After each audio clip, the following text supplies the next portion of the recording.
Hi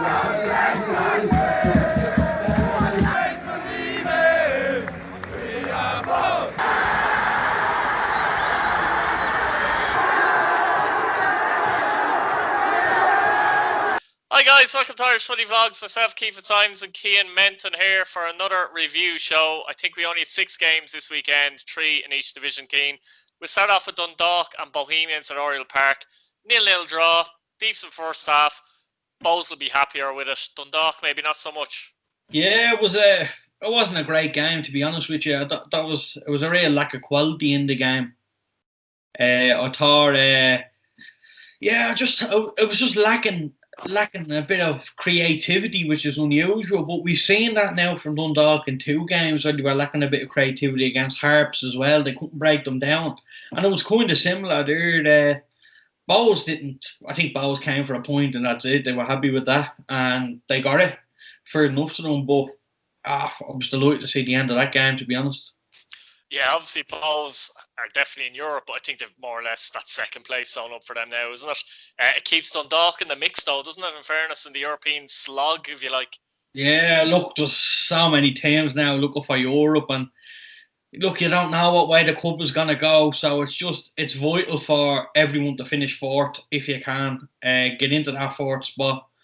You're looking at the minute, Waterford are in there, but you're looking then at Dundalk, and Pats have let's say a poor enough run in coming in with the teams they have to play.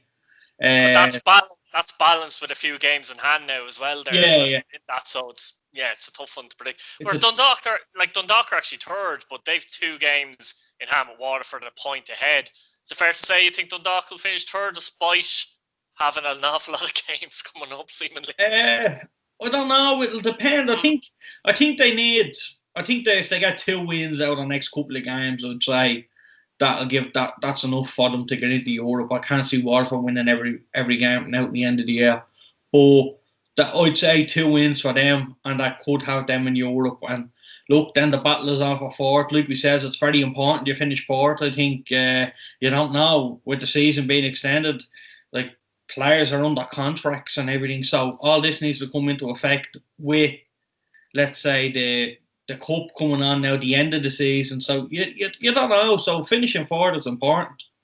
Yeah, as you said, from the Docs' point of view, they'll be disappointed because, unlike the Harps game as such, they had a lot of their big hitters really out here today in this match, or the last day against Bohemians, didn't they? And as you said, they struggled to break them down. Is that a bit concerning from their point of view, do you think, the fact that they more or less had basically their first 11 out and they couldn't break the likes of Duffy and players of that, and they couldn't break them down? Would you be concerned there a little bit? Well, both are a very good side, so I wouldn't be concerned about that too much. I'll be concerned now with the Finn Harps. They found it very hard breaking them down. They really lacked creativity that night. But I wouldn't be too worried about I wouldn't be too worried about the Bowles game if they weren't creating too many chances, because Bowles have kind of earned that right now. You don't expect to beat them easy. You don't expect to beat them at all in some cases. So, I wouldn't be too downhearted about the Bowles one, but the Finn Harps one for me is the more annoying one. Yeah, exactly. On to, I suppose, the Munster derby between Cork and Waterford, and I think this was a real opportunity missed from Cork. They're bottom of the table. They're a point behind Finn Harps, play 2 extra games. Waterford, we'll see, there's this opportunity as well, Cian, because there was a chance for them to push on. They're only a point, 2 points out of Pats, and Pats have 2 games in hand. The game itself, if anyone's seen it, it was one of them again, unfortunately.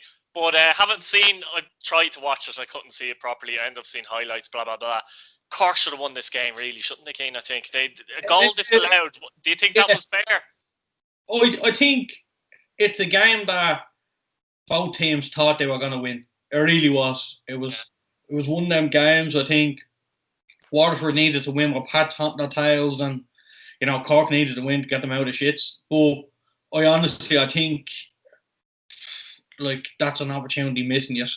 Now, I only seen the highlights now because that was telly now. We telly nearly got put out on the Ballymun Road. But, like, I'm telling you, I was looking at it, and at the end and the highlights, right at the very end, the ball going across the goal, and I just, like, that's the bit of luck you need, I think. And look, if they got them 2 points, all of a sudden everything changes. But the realistic point is they didn't, and it's worrying that they didn't again. I don't think Waterford were good at all. I don't think they'd be No, I very think disappointed. they got away with a point, if I'm Yeah. honest with you, even though they'll be disappointed with that. Cork really should have won this game, I feel, and it was one of those last type of game opportunities where you felt they could win, but they kind of blew it again. I will say they look a little bit more organised in the last couple of games, but they need more, unfortunately. It's not just all about being organised now. 8 goals in 16 games, Cian. I mean, even that itself, forget about the goals they've conceded for a minute. It's just not nowhere near good enough, and that was highlighted against Waterford. Some of their play was decent in the Waterford match, but they just couldn't finish anything. All they needed was a goal as well. 1 goal is all they needed. Look, they didn't lose. They picked up a point. That could be the point to keep them up. So that's the way they'd be. That's exactly what they'd be saying in the dressing room. Yeah. Well, that's exactly what Colin would be saying to the lads in the dressing room. He's no choice, has he? No, look, they're clutching at straws, and they're clutching at straws the last couple of weeks. And look, when you're down there and you're in that dogfight, that's all you have to do. Like, I remember that. You can't come out and say we're gone. You know, you just can't. Look, I remember that mad season in 2018. Was that 2017? Sorry, when Pats nearly got relegated, and I went down to the last day, and it was just all through the season. It's nearly the same as the Cork situation now. All through the season, it was like Pats are too good to go down. Pats are too good to go down. The 2 wins and they're over. All of a sudden, we never got them 2 wins. I went down. We start winning, and when we started winning at the time, Galway started winning. And it was just, it was madness. And then we played Cork, and, you're 2-0 down. Cork fans were kind of singing "Going Down" to us. Do you remember that? Yeah, I do. Yeah, that was the shed like that. That was the turnaround. And then we turned it around. But it's funny. It's a funny old game, but like, no, it just shows you, like, no team is big enough to go down. No team is big enough to be relegated. And look, I don't know. Could Cork, like, I honestly, I can't see them winning games. I really can't. I say it every week. That's the point. We keep saying it every week, and they're not winning games, isn't it? I think that was their opportunity, because they did play better than Waterford. They haven't played better than a team in a while, let's say, and they still couldn't get the 3 points. So that's obviously it's a big blow to them. I know they got a point, but where they are on that, I think it was a big blow to them. For Waterford, though, last few weeks they've stuttered, haven't they? Once they've got into 4th, they've really stuttered. Do you think it's a little bit of nerves and jitters, thinking we're in a European place now, or what way do you think it's... No, look, they've had a turbulent season as it is. I think the season is petering out, and I think they're going to petering out where this is the 3rd manager this season. It's shocking. I think they've actually overachieved, Keane, up to this point. Yeah. I've said it before against Watford or not, but I do think it was a 36-game season. I don't think they'll be in contention, personally. I don't think it's for the top 4. But they're there, short season, but they're slipping a little bit now, aren't they? A little bit. And results-wise, they're still 4th. I'm not complaining as a Pats fan now, considering we have a couple of games in hand over them, But it's, considering where they were to where they are now, they'd be disappointed. And it's like, I think after lockdown, after Reynolds left, similar to Sligo, if you were to offer them the position they're in now, I think they'd snap your hand off. So it's considering when you're in that position and it got taken away from you, you're kind of disappointed. But look, there's a couple of games left. We don't know what way it's going to go. We don't know if they're going to play them. we just look. We're just hoping they're going to play them. That's the thing, isn't it? Yeah, we're hoping we're going to play them. But from the other point of view, I suppose I was just thinking of Waterford there while you were speaking there as well. And they had a couple of games there. Remember, they were missing Murphy and they'd Ryan in goal. And they dropped a lot of points there. I just wonder if that little phase of games could be costly to them, because you'd fancy them picking up a few more points if Murphy was in goal there, wouldn't you? Yeah, look, it'll cost them. But the last couple of weeks, Murphy was there and stuff like that, and they haven't even picked them up. You know what I mean? So, but I suppose they haven't been conceding goals as such, like, you know what I mean? But I see what you're saying. I don't know. You just every week you just don't know. Look, I said it loads of times. It's like, it's a momentum type of league. You win one game and all of a sudden you're on this massive roll, you're on a high, you're going out and you're trying to score loads of goals and you're full of confidence. You lose one game and all of a sudden the tide changes and you feel like nothing's going for you. And I think that's the type of situation that Waterford, that's like the type of situation that Sligo are in at the minute. And it's just, it's tough to get out of them little ruts. Yeah, speaking of that, actually, Shelburne beat Sligo 1-0 tonight. Gary Deegan with the winner. And again, I was just listening to you speak there and thinking to myself, Shelburne are ahead of Sligo now. So Yeah. you know what I mean? Like, it's bizarre to think that. Only a few weeks ago, we were saying that Shelburne needed a win. And we were right, to be honest. They did need a win. Yeah. Just to get away from that possibility of finishing in the bottom two. They've done it. Now they've got two on the bounce. Sligo, they've been in horrendous form the last couple of weeks, to be fair, from where they were. Yeah. And they're down now in 7th place. They're level with Shelburne, but Shelburne have jumped ahead of them. Now Europe looks difficult for Sligo. Strange one. Yeah, it's mad. And look, I don't know what's happening with this league. I honestly don't, and that's the god honest truth. I could just sit here and waffle, but I just don't know what's going on.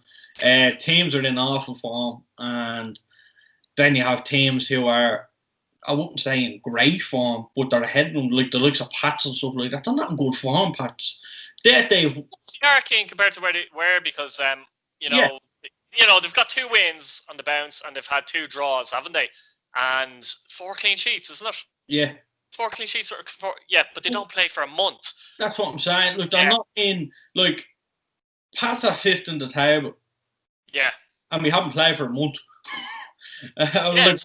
You know what I mean? You're in a better position almost since not playing the last few weeks. Yeah, because the last couple of years. You know what I mean? Because Waterford, Sligo, etc. are playing and they're not really gaining 3 points. They're getting a point or a defeat. So that's making Pats, putting them in a better position every time. It's bizarre in many ways. But it's a strange one. Like Shelburne tonight, they'd be delighted with that. Gary Deegan obviously has been the man for them. They played well. They fully deserved it. I think Sligo were off par. Don't know what was going on with Sligo. I was looking at the game and I spoke. I'm one of Sligo's biggest fans. I love the way they play, but I think tonight was just one of them nights. But it's been one of them months for Sligo at the minute, and it's just they never got going. Like we spoke about Shells, they're a hard working side. That's about it. But they didn't do much. Gary Deegan done well in the middle. Yeah, he finished off a cracker of a goal, but like they didn't set the world alight. They didn't play fantastic football. I think the game was, like, without being disrespectful, was handed to them. But look, you have to be there to take your chances. Gary took his chance. They won the game 1-0. That's 6 points out of the last 2 games, and like all of a sudden now the tide changes for Shelburne. And outside chance of Europe, you'd have to say as well. 2 weeks ago, Morrow was sacked 2 weeks ago. And that was ridiculous, to be fair, wasn't it? I don't know, like, there's a lot of people and a lot of managers, even in the 4th division, got to be under serious pressure with the short season, because everyone from, like, Waterford, Pats, even Derry would have. Derry. Then you have your Sligo and stuff. All them people, they all want Europe. Does realistically, I think Dundalk have finished tours. So realistically, there's nearly 4 teams, three teams definitely. I agree with you. I feel like there's one place up for grabs. That's the way I feel. Through the games in hand, Dundalk have as well. And you're talking about possibly up to 4 or 5 teams. That's possibly. What I'm saying. So there's going to be a lot of disappointed faces. And there won't be much in it either. There's not going to be much in it, obviously. You know what I mean? Look, I think I said it's going to go right down to the very last day of the season. And I think the 4th division is hotting up nicely again. And look, I think it's good, but a lot of people are under pressure. A lot of managers are under unnecessary pressure. Like, not everyone. We need to realise. I know you'd love your club to be there. I'd do anything for Pats to finish 4th this year, but at the same time, you have to be realistic. And you have to realise there's 5 teams going for that position. And also, it's unfair this season. Like, obviously, if you go down or something, but apart from that, generally, it's unfair to really judge your club on the season, isn't it? Because there could be whoever finishes 4th could finish 3 points, 4 points ahead of 8, for example, and it's a short season, so it's very unfair to actually judge where your club is at. To be fair, isn't it? Yeah. So I'll just be a little bit patient this year now, and look, I think next year, if the results stay the same for a lot of teams, I think there'll be heads thrown. But it's just this season, I think, just park it, put it to one side, and let's write it off. I don't mean write it off as such, don't play it. I mean, play all the games, but don't judge it as much. I would agree with that 100%, and hopefully you get into a full season next season. On to the first division, and UCD were at it again at the weekend. 5-1 win against Cavantilli. Maddai and Whelan as usual. Maddai got 2, Whelan got 1. 15 goals for Maddai this season and 14 for Whelan, which is unbelievable. UCD are up to 3rd now. They look like, I don't think they can finish much higher. They could nick 2nd, but it doesn't really make a difference. Doesn't make a difference. Well, it makes a difference considering you played a team who was 6th. Yeah. 5th. But the same thing, like, anyone can play anyone. Anyone can beat anyone that league. So, exactly, it's a much of a muchness. But did you see the game yourself now? I have to say. The UCD Cavantilli game. Yeah. How did you feel? How did you feel about Whelan and Maddai seeing them? First of all, before we go into that game, I just thought that was fantastic what they done on their live stream on YouTube. Watch the game. It didn't blip once. It was fantastic. Jamie Moore, who's a underage coach with Pats, and he does an awful lot for the media side of the League of Ireland, was commentating, knows the stuff. It's fantastic to see that. And look, I've heard it, I've seen it everywhere. People want fans of the league commentating on games, and I think the likes of him isn't on the Watch LOI, to be honest. Yeah, Andre Ward played a storm for Bowles and everything the other day, and I just thought, you think you're looking at stuff like that, and you're saying, you're just you don't mind.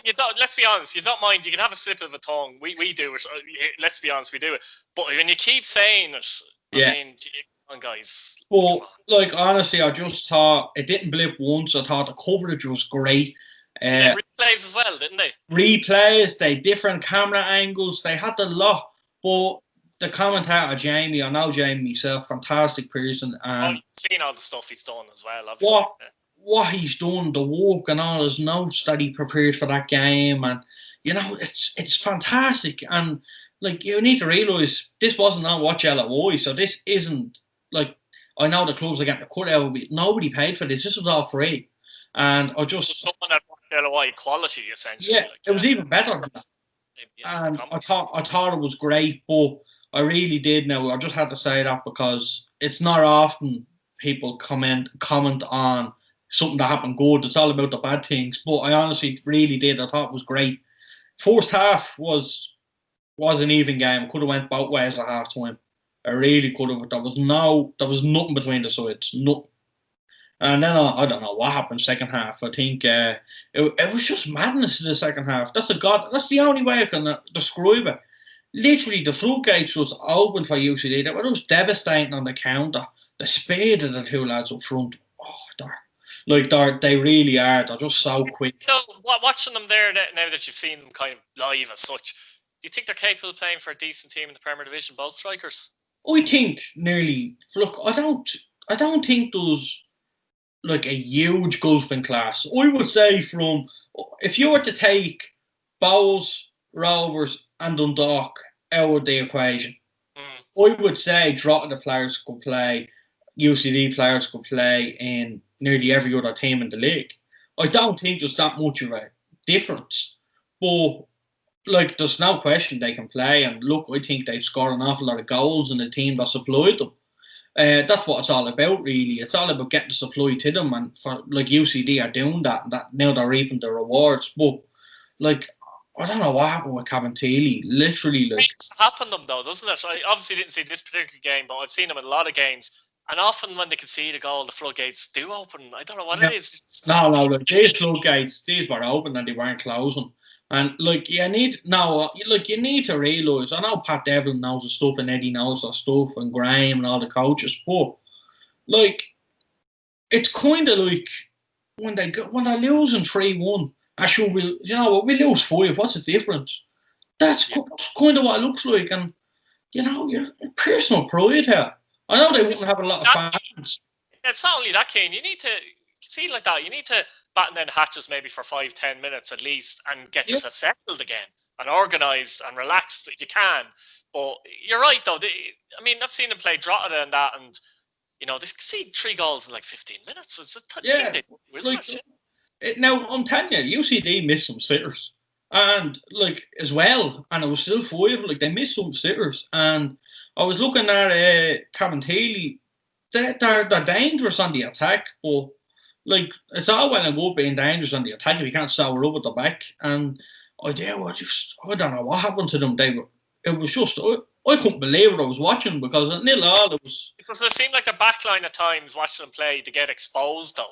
That you know what I mean? They're just being it's the whole team defensively, we must say, really, isn't it? Yeah, I mean, it doesn't matter how good nearly your defense is, you can't leave your defense exposed to through balls and gaps between the lines, can't you? Now I've just noticed that with them at I times. think it's a bit of common sense here as well. Like you don't need to be. I said it before. You don't need to be the best centre half in the league to win the league title.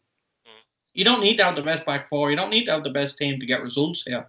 You just need to be organised and disciplined. And like first half, it was great for them. They were comfortable. If anyone was gonna nick it, I thought it would have been Cabot. Like considering set pieces and stuff like that. But UCD now always look dangerous on the counter. But I was looking at the game and like the centre half is like I was literally sitting there scratching my head watching it because they're losing 3-1, 4-1 at the time.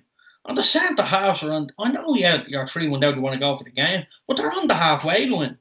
Like that's common sense. You can't be on the halfway line if you have two of the fastest people in the league.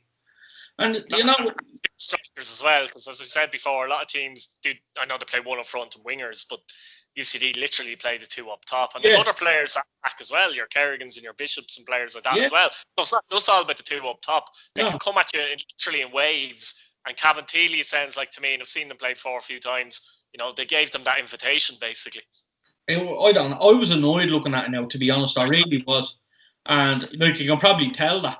But I honestly, I was annoyed looking at the way they set up, and even at the end of the game, look, I don't know if you've seen it on their Facebook or something. They put an interview with Eddie on with Pat Devlin.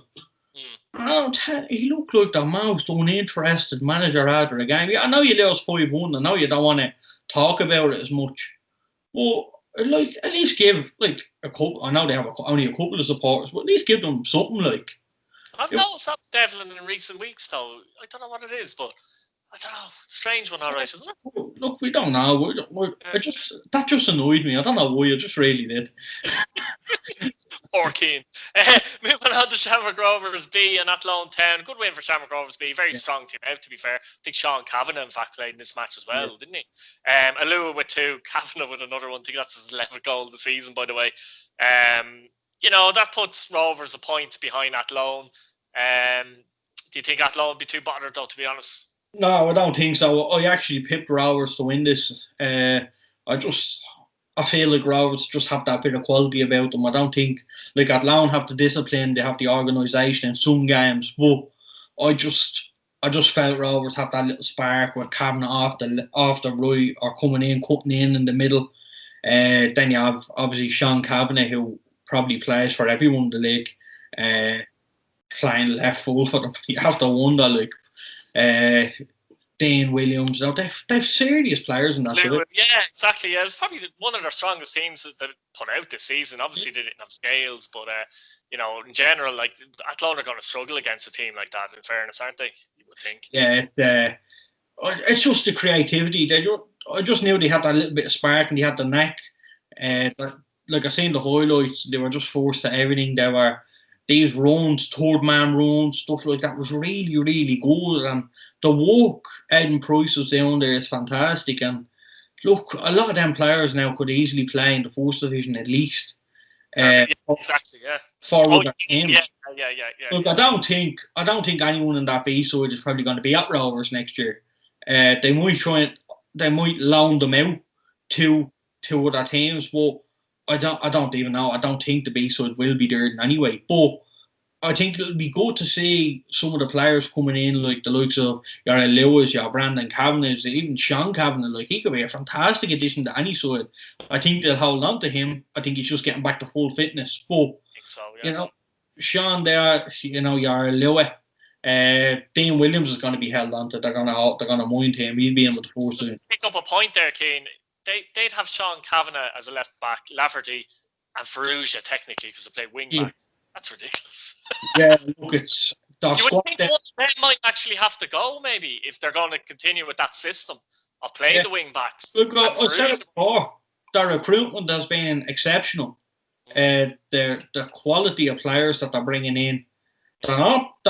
Yeah, we all know Rovers paying big wages and stuff like that, but they're not paying transfer fees. They're not paying that. Yeah, you still have to get the right players and right characters, and the players that fit into the system of play. And I honestly, it's been a long time coming for Rovers to be champions. Now it's been like the last win was what 2011. 11, yeah. Mick O'Neill yeah, it was Mick O'Neill's year. They won it in UCD. Wasn't it actually?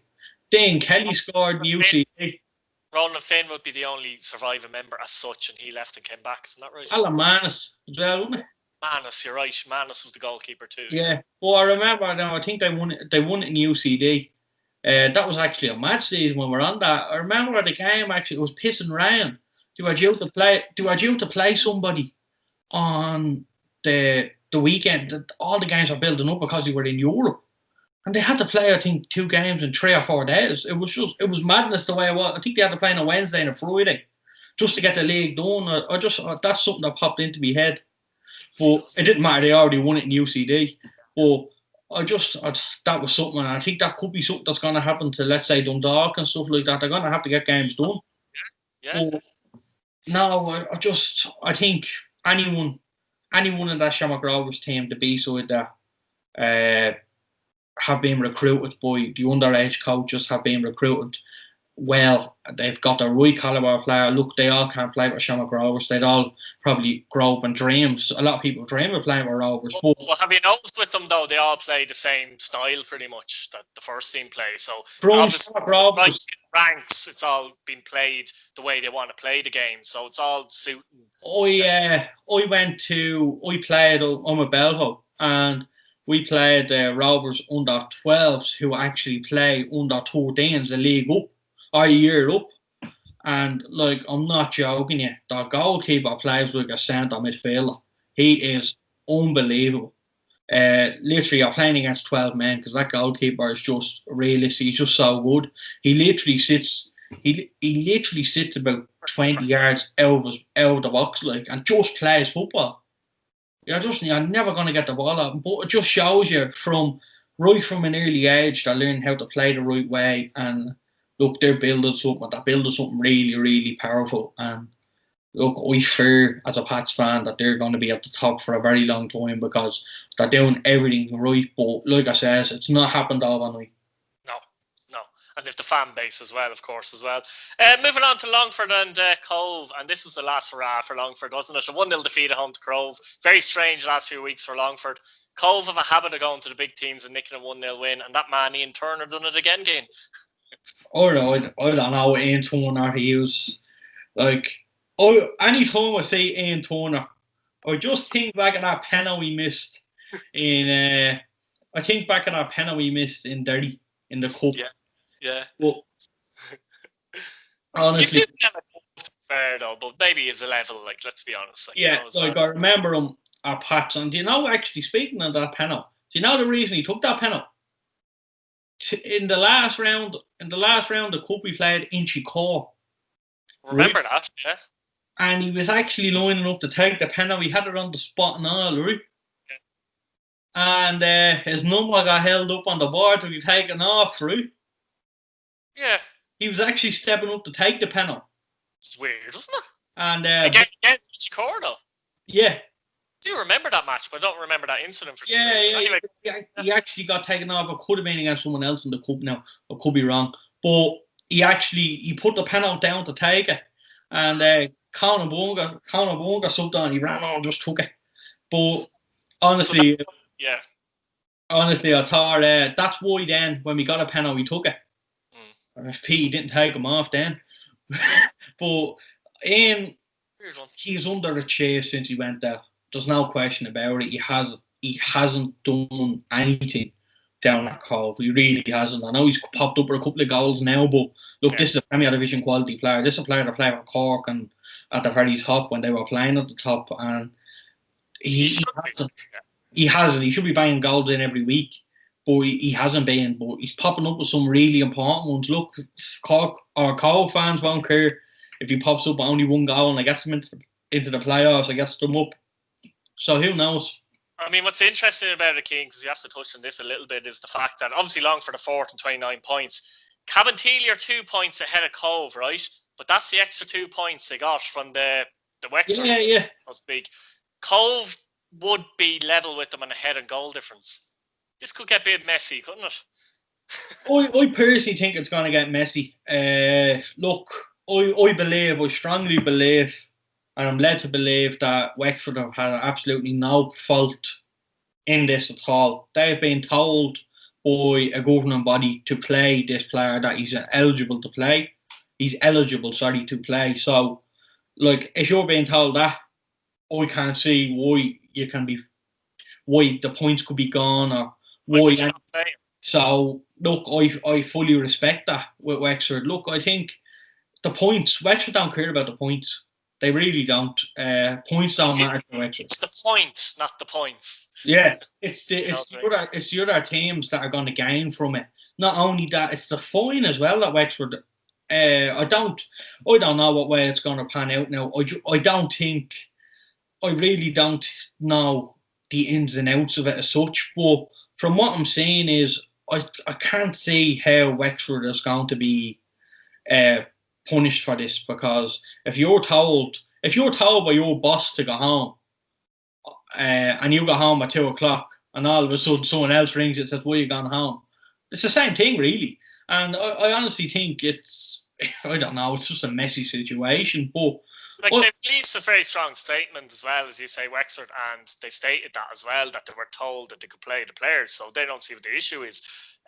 Funnily enough, Cove were involved as well, and Cove actually beat Wexford 4-0, but the forfeit counts as a 3-0 win to the other team. So Cove win a 3-0, which just seems a bit ridiculous, if you get me. yeah. But, by the end of the season, maybe Cabinteely don't finish in the top 6 anyway, and the problem kind of goes away. But if they do, and they finish a point or two ahead of the likes of Cove or Galway, then we could have issues there, Yeah, look, I don't know what way it's going to pan out. I don't know what, I really don't. I don't know about Wexford. I don't know what's going to happen about this. But if I was Wexford personally, I wouldn't be standing for that. I was reading the comments on the Facebook. They were getting absolutely hounded out of it.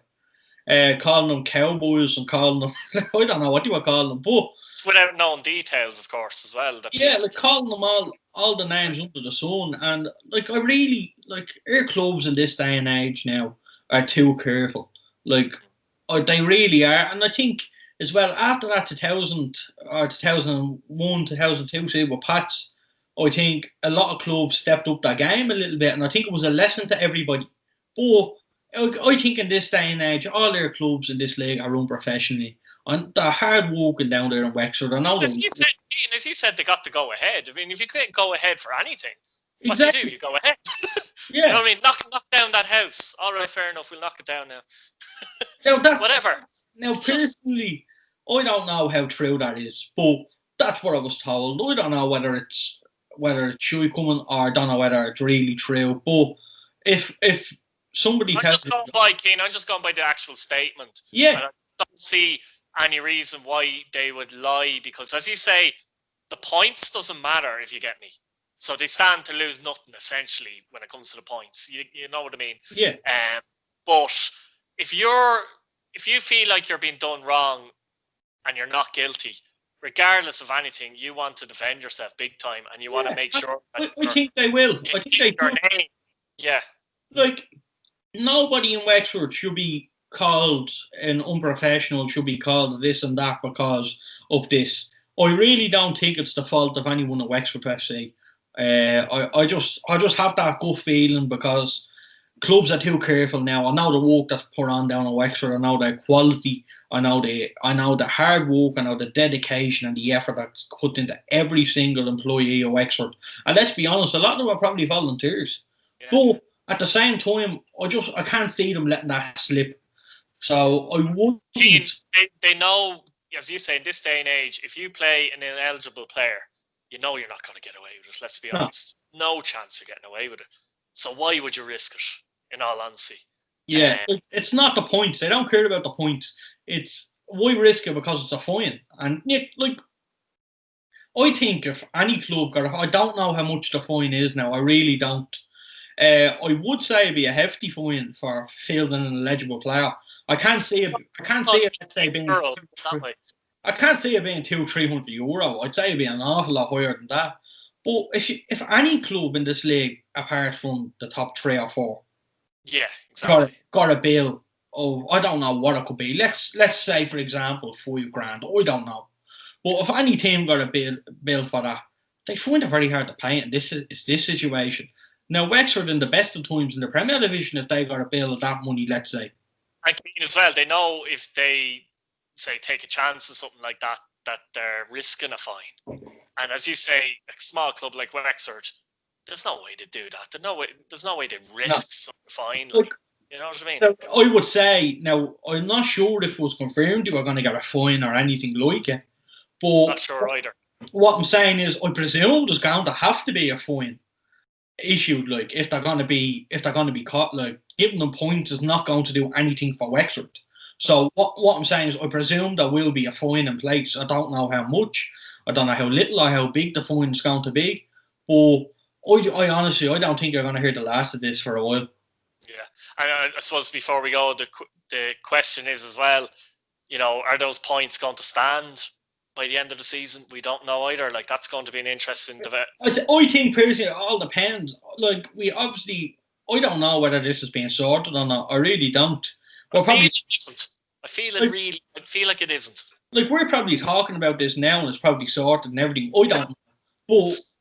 But, like, it hasn't been brought to us yet, let's say. It hasn't been brought out to the public, like. So, I just don't think we've seen the last of this. And I think, like, it could get a little bit messy and a little bit interesting, which is not good.